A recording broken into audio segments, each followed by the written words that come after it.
Well, Coach, before we dive too deep into Connecticut, a couple of quick questions for you about Northern Illinois. You and I were doing our post-game interview, and I sensed you got a little emotional after the end of the game. What went into the emotions that had overcome you at that point? Well, you just have a sense of joy and satisfaction for your kids because they have worked so hard. They have bought in from day one, and I've been doing this a long time. Sometimes it takes a long time to get to a point where you put yourself in position to win a game like that. And sometimes you come close and you just don't get over the hump. That game really had the feel to it where the longer we hung around, the more I just, in my gut, said, we're going to pull this thing out some way, somehow. And then to actually do it, you just know how happy your players are to accomplish that, and so, you know, that's why we do what we do. For those reasons, the way your team was able to win that game, can there be some elements of it being a defining victory for a season or a program moving forward? Well, we'll find out in December. It's certainly good to be where we're at, but I'd like to think that if our record wasn't what it is and we hadn't accomplished some of the things we have so far this season, that we would still be of the same mindset and still building our culture and our work ethic and getting our foundation in place and still pushing really hard to get better every day. And I really do like this team because they are a humble group and they are a hard-working group and they are a goal-oriented group.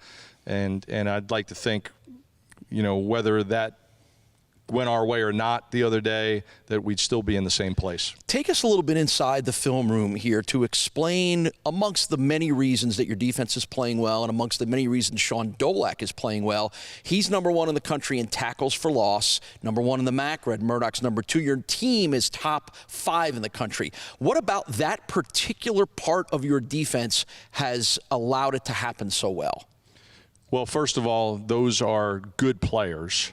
But a big part of the reason that they're such good players is the way they prepare and the amount of research they do on an opponent, the amount of film they watch, the amount of time they're hanging around the office and asking extra questions. And obviously, Joe Bowen is doing a great job leading that unit, and his attention to detail and his energy level and his ability to anticipate problems and make adjustments and make corrections. You know, I knew this before I hired him, but he's just mature beyond his years, and he's doing a great job, and the rest of our defensive staff as well.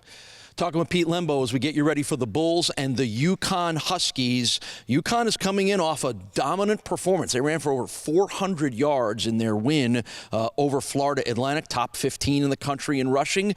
Is that the biggest challenge in this game? It is, but their quarterback can beat you through the air as well. He is a great athlete.